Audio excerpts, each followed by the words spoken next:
정부의 대책에도 아랑곳하지 않는 암호화폐의 상승세, 이 금융당국이 또 한 번의 칼을 빼들었습니다. 관련 내용 장가희 기자와 이야기 나눠보겠습니다. 네, 어서 오십시오.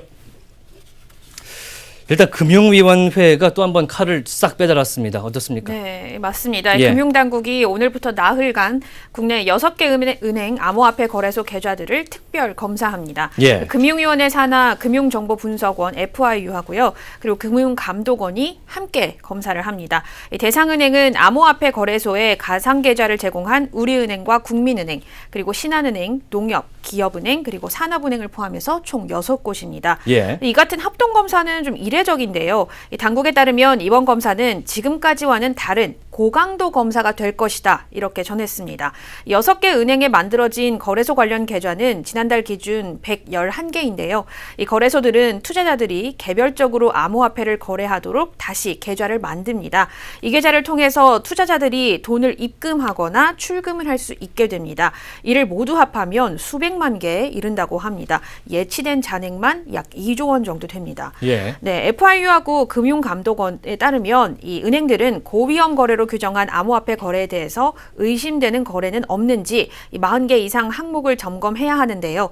은행들이 가상계좌를 운영하는데 자금 세탁 방지 의무를 제대로 이행했는지를 점검하게 됩니다.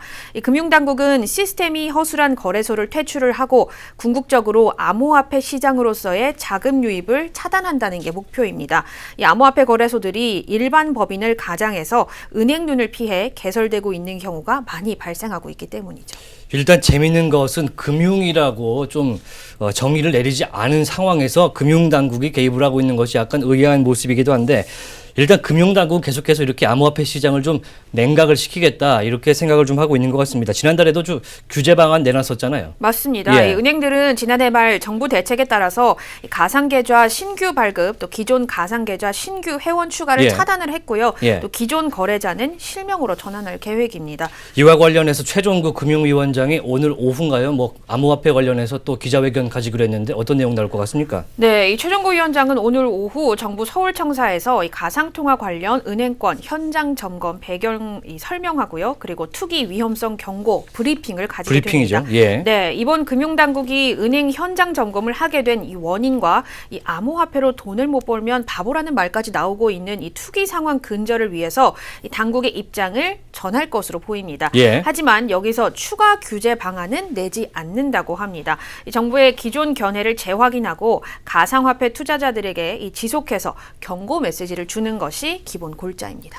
일단은 손해보는 사람들도 분명히 있기 때문에 30%의 직장인들이 암호화폐에 투자한다고는 하지만 손해 분명히 볼 수 있습니다. 그런가 하면은 어제 또 기획재정부가 암호화폐에 세금을 부과할 여지가 분명히 있다, 이렇게 발표를 했어요. 또 이건 또 어떤 내용입니까? 네, 맞습니다. 예. 이 최영로 기획재정부 세제실장이 어제 정부 세종청사에서 열린 2017년 세법 개정 시행령 개정안 사전 브리핑에서 이 암호화폐 과세에 대해서 이 기본적으로 법인세 등 현행법으로 과세가 가능하다. 현행법으로. 네, 이렇게 언급을 했습니다. 이 최 실장은 다만 과세를 할 때 자산 평가 문제가 있어서 이 관련 규정을 좀 더 검토해서 보완을 해야 한다고 말을 했고요.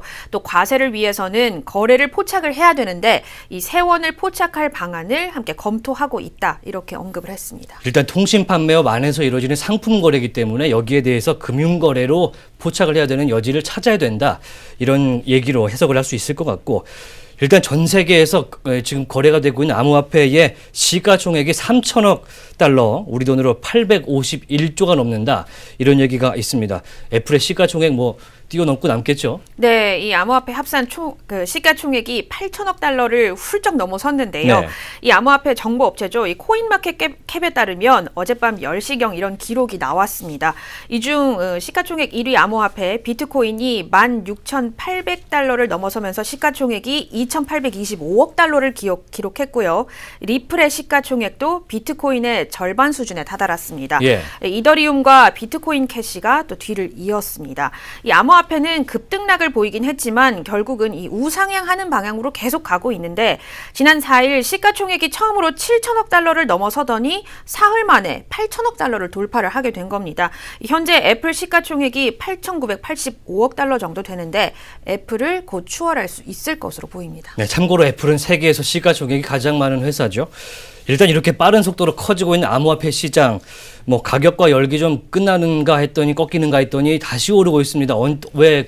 왜 그렇게 된다고 보십니까? 네, 지난번에도 언급을 했었지만 예. 최근 미국의 거물 투자자 이 피터 틸이 비트코인에 1,500만 달러에서 2천만 달러를 투자했다는 사실이 알려지면서 예. 이들이 투자하는 거면 안전하겠다 이런 심리가 발동을 해서 계속해서 열기가 이어지고 있는 것 같고요. 예. 또 마크 저커버그 페이스북 CEO도 암호화폐에 대해서 심도 있는 연구를 진행하고 있다 이런 언급을 했었거든요. 이 세계적인 인물들이 암호화폐에 대해서 관심을 나타내는 것만으로도 이들보다 정보 접근이 어려운 일반 시민들은 이들의 의견 또 말 한마디 한마디에 집중할 수밖에 없겠죠. 일단 시장에서는 정부의 이런 규제들이 암호화폐를 인정하는 것이다 이런 얘기들도 나오고 있기 때문에 일단 오늘 오후에 브리핑 한번 지켜보도록 하겠습니다. 말씀 여기까지 듣겠습니다. 경제팀의 장가희 기자였습니다.